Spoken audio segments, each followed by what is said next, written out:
त्रिकोणमिति अनुपात क्या होता है, इसके संबंध में इसके पहले लेक्चर में चर्चा किया था।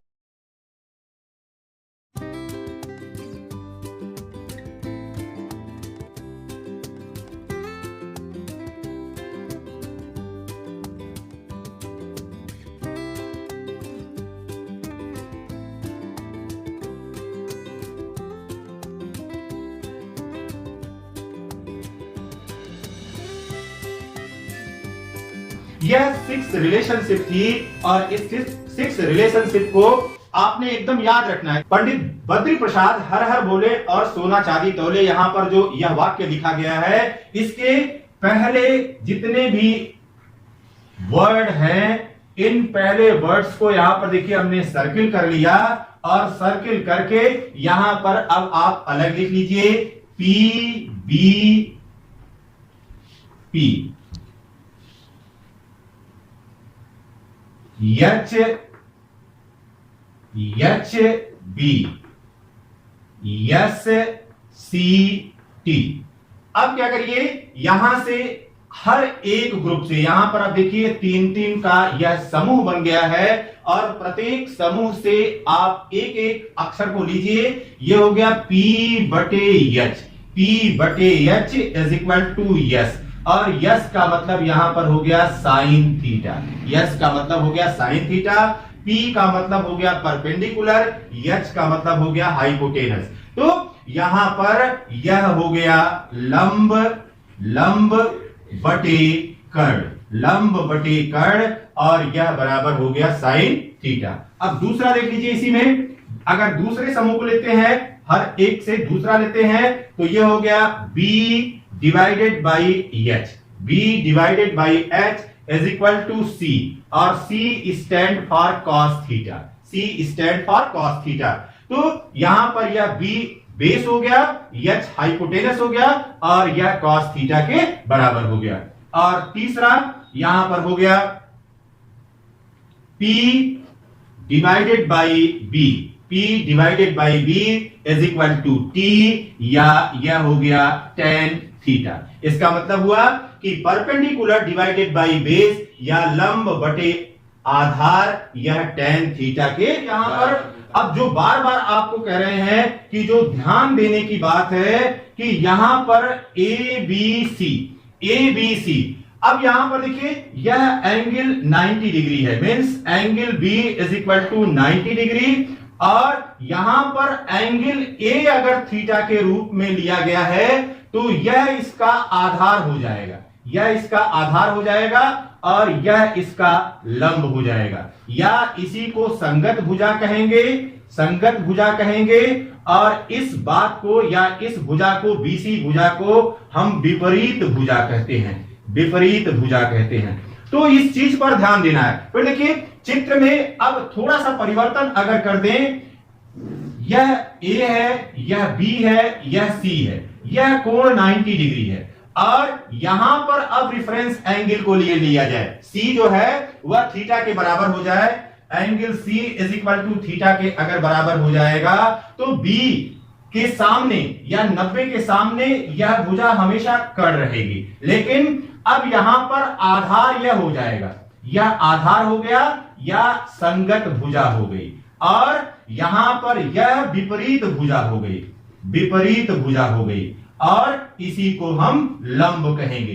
तो इनका अंतर या इनका भेद आपको अच्छी प्रकार से क्लियर होना चाहिए, क्योंकि जिस न्यून कोण के संदर्भ में बात की जा रही है वह बात एकदम स्पष्ट है कि उसी को देख करके हम संगत भुजा और विपरीत भुजा का निर्धारण करते हैं। जब लिख रहे हैं कि साइन ए या साइन थीटा, तो साइन ए या साइन थीटा का क्या मतलब है? साइन ए या साइन थीटा का मतलब हुआ यह है sine of angle, sine of angle A, या इसका कहने का मतलब है साइन ऑफ एंगल थीटा। यह कदापि नहीं है कि साइन इंटू ए, यह गलत प्रक्रिया, यह गुणा नहीं है, या यहां पर यह साइन इंटू थीटा नहीं है, यह गलत है।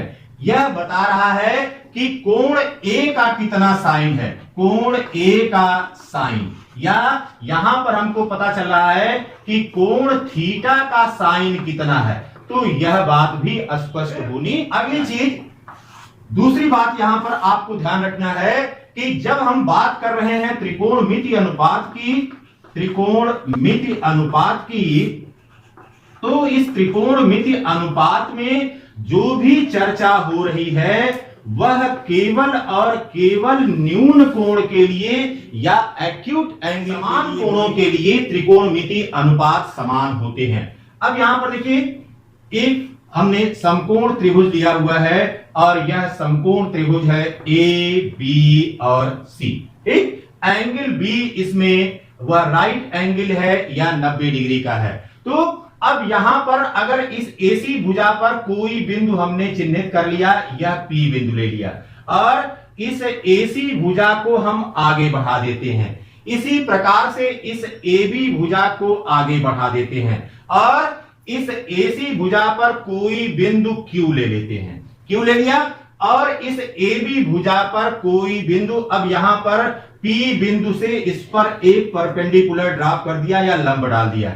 इसी प्रकार से क्यू बिंदु से इस रेखा AB पर जो बढ़ाई हुई रेखा थी, इस पर भी हमने एक लंब डाल दिया। तो सबसे पहले हमने क्या लिया था? सबसे पहले हमने लिया था समकोण त्रिभुज, समकोण त्रिभुज ABC लिया था, जिसमें कोण B बराबर 90 अंश का था। फिर देखिए यहां पर यह एंगल रेफरेंस एंगल है या एंगल थीटा है, और इसी के संबंध में सब चर्चा की जा रही है। Angle BAC is equal to theta या angle CAB is equal to theta. फिर आगे क्या किया हमने? इस AC रेखा को हमने Q तक आगे बढ़ाया, AC रेखा को Q तक आगे बढ़ाया। इसी प्रकार से AB रेखा को आगे बढ़ाया। फिर देखिए यहां पर PM और यह PN दो परपेंडिकुलर ड्रॉ किए हैं, और PM यह परपेंडिकुलर है AB पर, यह परपेंडिकुलर है AB पर। इसी प्रकार से जो QN है यह भी परपेंडिकुलर है AB की बढ़ाई रेखा पर, AB की बढ़ाई गई रेखा पर। अब इतनी बात एकदम स्पष्ट हो जानी चाहिए कि हमारा जो प्रारंभिक त्रिभुज था वह ABC था, और इस AC रेखा पर कोई बिंदु P लिया है और बढ़ाई हुई रेखा पर कोई बिंदु Q लिया है। इस P से और Q से इन रेखाओं पर या AB रेखा पर लंब PM और लंब QN ड्रॉन कर लिया है या बना लिया है। हमको तीन त्रिभुज प्राप्त हो जा रहे हैं। एक तो हमको मिल रहा है त्रिभुज ABC, फिर दूसरा त्रिभुज हमको मिल रहा है APM, त्रिभुज APM, और तीसरा ट्रायंगल हमको मिल रहा है ट्रायंगल AQN। देखिए ये तीन ट्रायंगल हमको मिल गए यहां पर, और तीनों ट्रायंगल में जो एक्यूट एंगल हमने लिया है वह एंगल थीटा है। तीनों में यह एक्यूट एंगल थीटा है, या यही एंगल इन तीनों त्रिभुजों में उभयनिष्ठ है या सर्वनिष्ठ है। फिर देखिए एंगल AMP या PMA यह बराबर है एंगल CBA, एंगल CBA, और यही बराबर है एंगल QNA, एंगल QNA। और यह सभी एंगल कितने के बराबर हैं? ये सभी एंगल 90 अंश के बराबर हैं या 90 डिग्री के बराबर हैं। तो अब देखिए यहां पर जो भी त्रिभुज लिया, अब इन त्रिभुजों में आप देख रहे हैं कि यहां पर कोण और यहां पर कोण और यह कोण, कहने का मतलब है कि इन तीनों त्रिभुजों के दो कोण आपस में बराबर हैं। अब अगर दो कोण आपस में बराबर हैं तो तीसरा कोण स्वतः बराबर हो जाएगा, इसलिए तीसरा कोण स्वतः बराबर बराबर होगा। जब तीसरा कोण स्वतः बराबर हो जाएगा, इसका मतलब है कि यहां पर जो ट्रायंगल लिया गया है वह ट्रायंगल क्या होगा, वह ट्रायंगल अब समरूप हो जाएगा। इसलिए त्रिभुज APM, त्रिभुज APM, त्रिभुज ABC व त्रिभुज AQN, यह कैसे त्रिभुज हो गए, यह सभी समरूप त्रिभुज हो गए। और जब यह समरूप त्रिभुज हो गए तो समरूप त्रिभुज की भुजाएं समानुपातिक होती हैं। इनकी भुजाएं समानुपातिक हैं, इसका मतलब हुआ कि AM बटे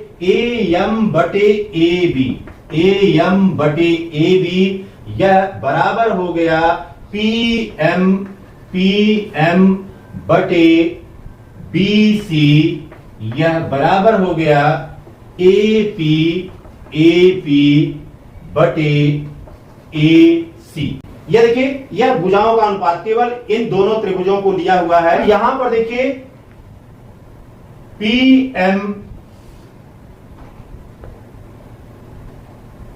PM बटे BC यह बराबर है AP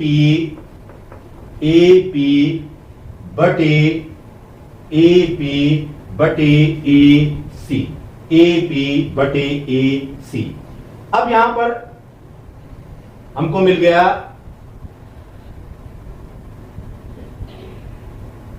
PM बटे BC। अब यहां पर इसको लिख सकते हैं PM बटे AP। यहां से अब इसको इधर ट्रांसफर कर रहे हैं, बस इतना केवल यहां पर हो रहा है। PM बटे AP यह बराबर हो गया BC बटे AC। अब यह देखिए BC बटे AC, यह BC है, यह लंब है, और यह AC यह कर्ण है, तो यह हो गया साइन थीटा।